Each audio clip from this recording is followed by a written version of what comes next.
فرقه جنون و انقلابیون 57 دشمن ملیگرایان محسوب میشوند یا رقیب سیاسی ملیگرایان هستند؟ این موضوع این قسمت از برنامه وضعیت قرمز است. مهمان این قسمت محمود ابطحی از حزب ایران نوین است.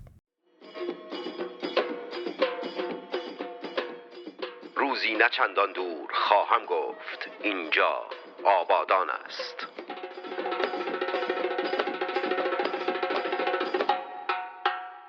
محمود، آیا انقلابیون 57 و فرقه جنون که هم راستا هستند، هم کاسه هستند، خیلی جاها با یکدیگر هم صدا هستند، رقیب سیاسی ما ملیگرایان تعریف میشند یا اینکه نه دشمن ما ملیگرایان هستند؟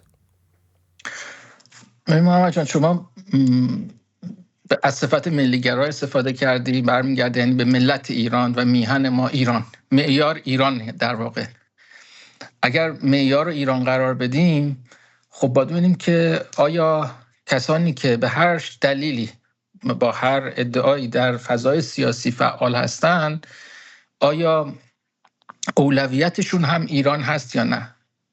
مسئله فقط این نیست که به زبان میگن که خب ما هم ایران رو دوست داریم، ما هم ایرانی رو دوست داریم و برخی که خودشون رو ایرانگرا مینامند در واقع بیجا میکنند همچی چیزی میگن، همه ایران دوست دارن. مسئله این نیست، مسئله این که اولویت شما چیست. شاید به خیلی از اینا من نمیدونم که تو دلشون نیستم و نمیخوام اصلا به جای اونها هم اظهار نظر کنم. شاید کشورشون رو به عنوان یک جایی که درش متولد شدن، شاید محلشون رو دوست داشته باشن، این چیز انسانی طبیعی است. ولی آیا اون مهمترین انگیزه شما، نجات اون ملت و نجات اون کشور، مهمترین انگیزه شما برای فعالیتت هست یا نه؟ تکلیف جمهوری اسلامی که روشنه. جمهوری اسلامی عملا نشون داده که خب نه، هدفش این نیست. اصلا در قانون اساسیش هم اومده. گروه‌هایی هم که از اول با جمهوری اسلامی شریک بودن و به مرور پس زده شدن، حذف شدن، کنار گذاشته شدن از دستگاه رسمی حکومتی، اونها هم همینجور، اونها هم نشون دادن. برخی گروه‌هایی هستن که به مرور قدری تغییر کردن به اندازه‌ای که برای یک مخاطبی که به اندازه کافی توجه نکنه و جزئیات رفتار اونها رو دنبال نکنه یا بهتر کنکاش نکنه در شیوه سیاست پردازی اونها و اکتیویسم اونها، خب اینا ممکنه به اشتباه فکر کنن که خب اینا فرق دارن. ولی نه، سر به زنگ‌های حساس می‌بینیم که اینها به هیچ وجه ایران در اولویتشون نیست. این خودش گویای اصل داستانه. وقتی شما ایران رو در اولویت قرار نمیدی، ایدئولوژیت برات مهمتره، منافع شخصیت برات مهمتره، دشمنی داری میکنی با ایران. به عنوان یک کسی که خودش رو ایرانگرا میدونه، از یک حزب میاد که تمام فعالیتش برای در واقع سربلندی ایرانه، این گروه رو، این مجانین رو من واقعا دشمن ایران میبینم. به طبع هر کسی و هر مجموعه‌ای که دشمن ایران باشه دشمن من هم هست و این شیوهی است که من بهش نگاه میکنم. خب امیدوارم که نه بفهم، بگو جملاتو کامل کن. امیدوارم که کسایی که در حول و حوش این گروه هستن تکلیف خودشون رو روشن کنن.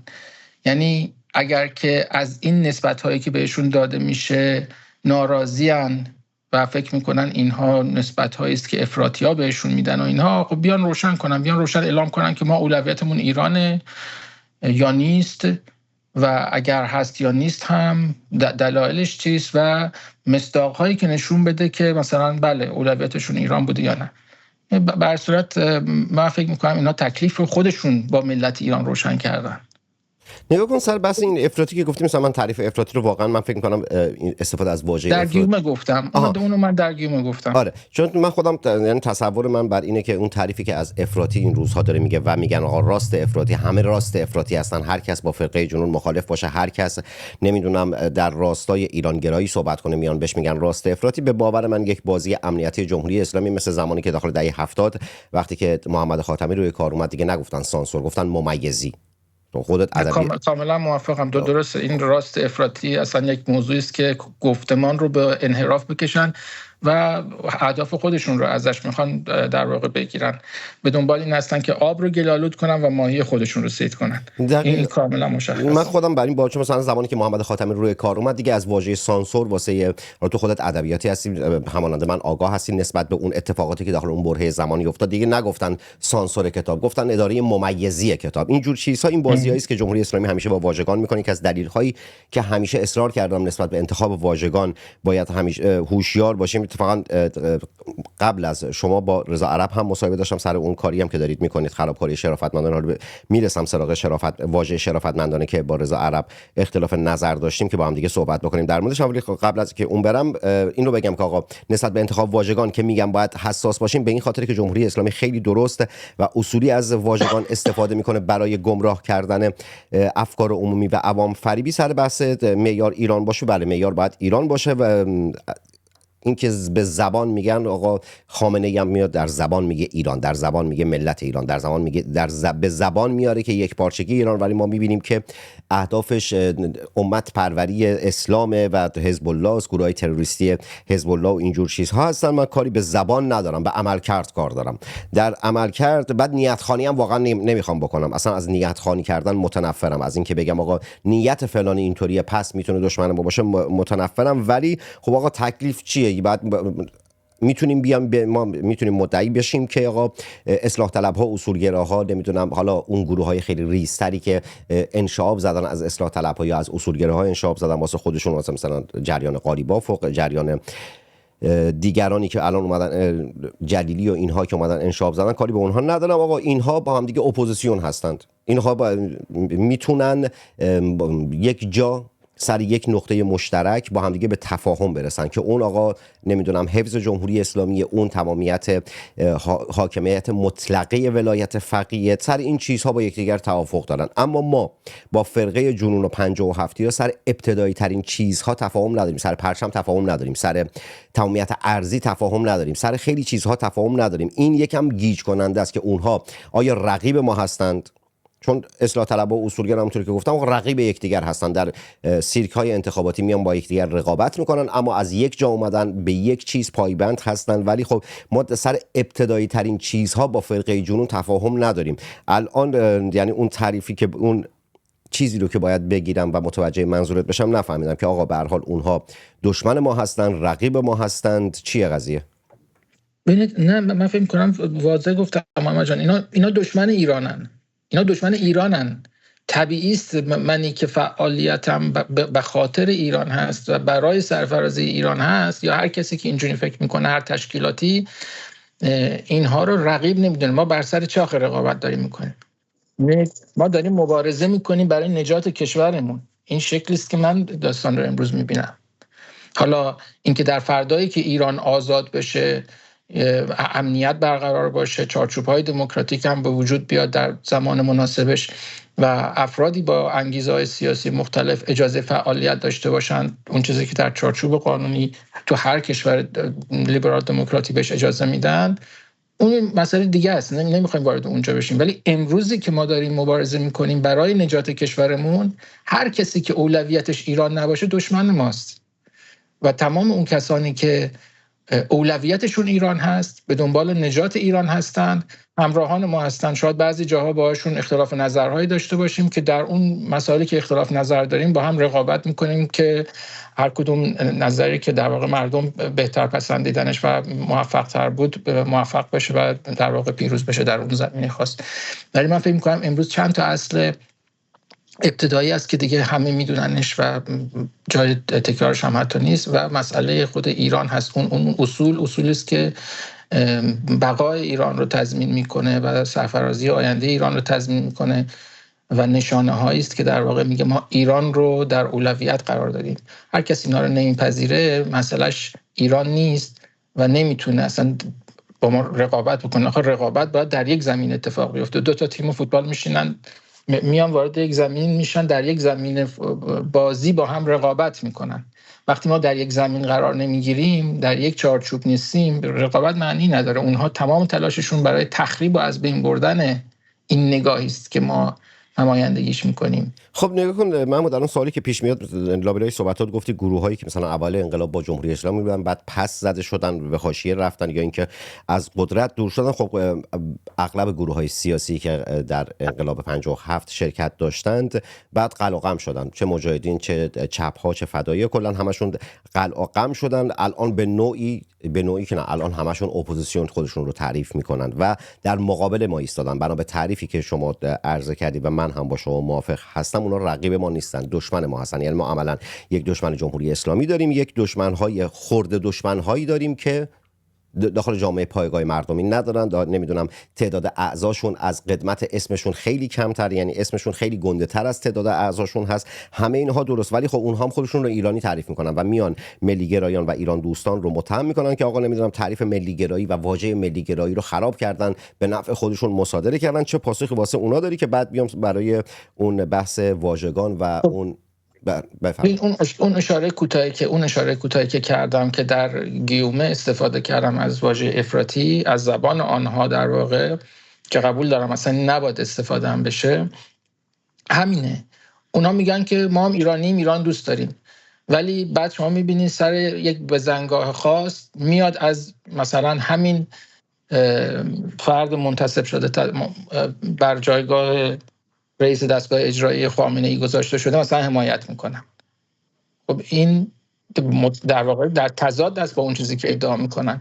یا مثلا در جای دیگه کسی دیگری میاد میگه که پروژه ایران شکست خورده، یا کسی دیگریش که مثلا ادعای روشنفکری میکنه میاد در یکی از تلویزیون‌های پربیننده مثلا میگه که خب چه اشکال داره، شاید مثلا فلان قومیت بخواد خودش جدا بشه، ما مثلا چه کارشون داریم. این مجانینی که ازش صحبت میشه، این فرقه جنون، جز این حرفو زده داخل کدوم رسانه؟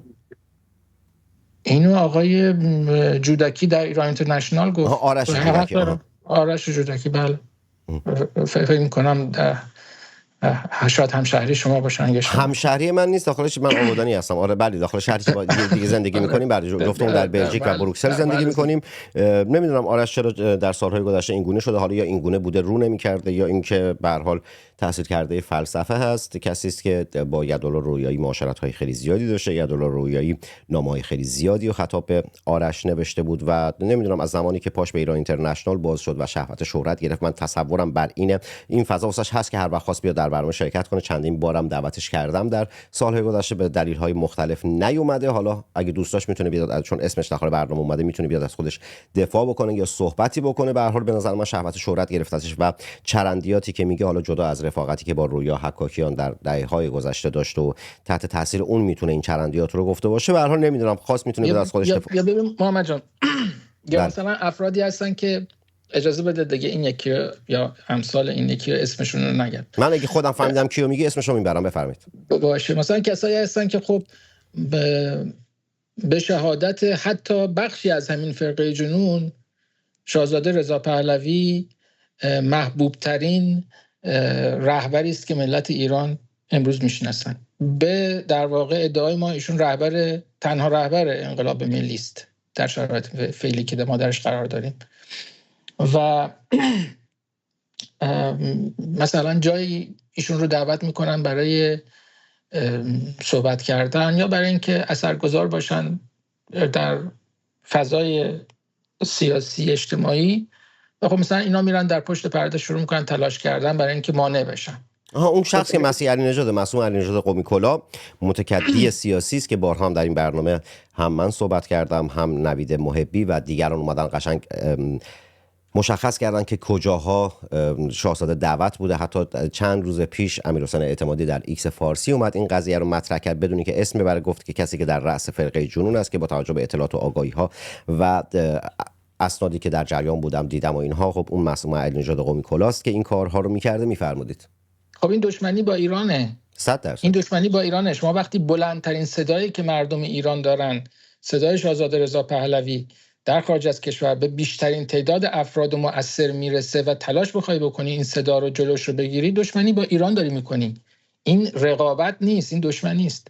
البته قبل از دشمنی اینا تکدیگری میکنن، به دنبال منافع اقتصادی و مالی و فاندهای خودشون هستند. جمله پایانی تو در مورد این بگو که بیام سراغ اون خراب. انگیزشون هرچی باشه، به قول خود من نمیخوام نیتشون بخونم، عملشون دشمنی است.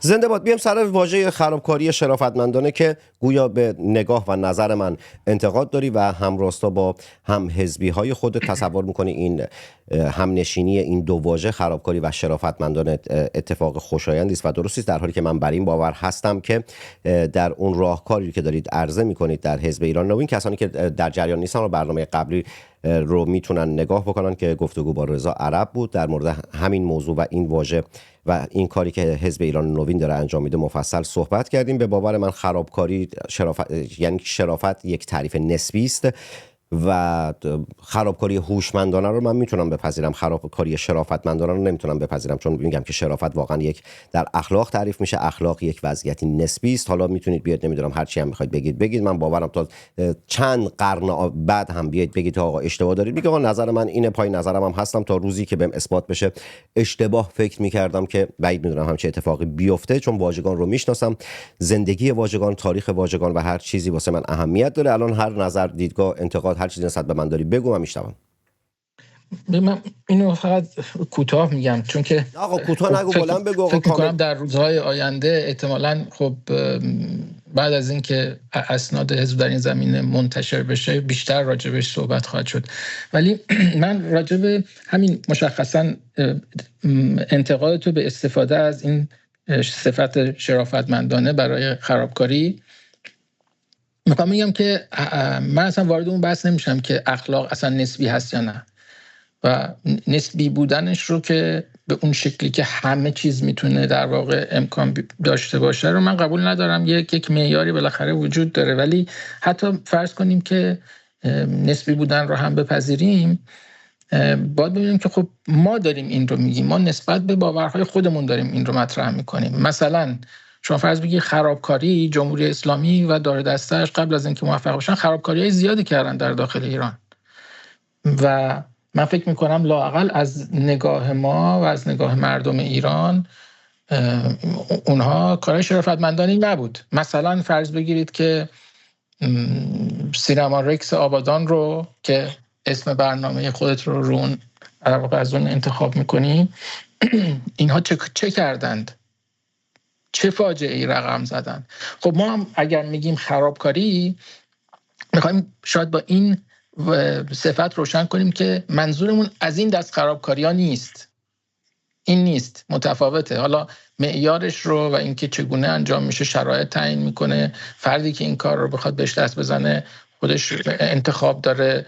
این نسبی بودن از این نظرها شاید مطرح باشه، ولی دست کم در این محدوده است که ما این کارا رو توجیه نمی کنیم. ما مثلا فرض کن مردم بیگناه رو در سینما به آتش کشیدن به خاطر اینکه بخوایم جمهوری اسلامی رو بکشیم پایین، درست نمیدونیم، شرافتمندانه نمیدونیم. من از این مصداق استفاده کردم که قدری توضیح بده چرا میگیم بهش شرافتمندانه.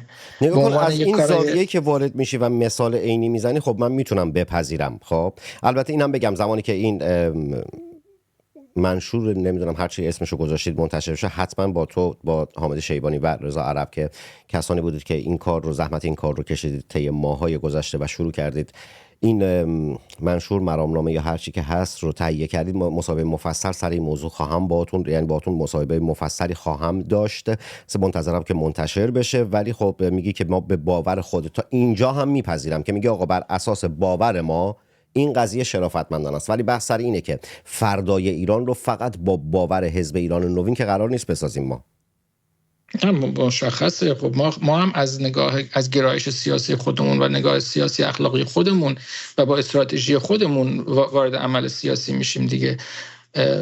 ما هم امروز این ادعا رو نداریم که همه ملت ایران رو حزب ایران نوین داره در واقع نمایندگی میکنه.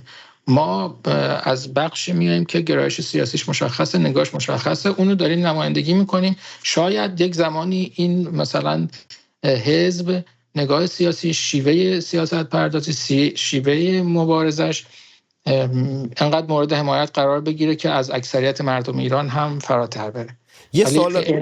یک سوالم بگو جمله‌تو کامل کن. امروز ما چنین ادعایی نداریم، میگیم که حزب ایران نوین اینجوری این کارو میکنه دیگه و این نگاهی است که حزب ایران نوین داره.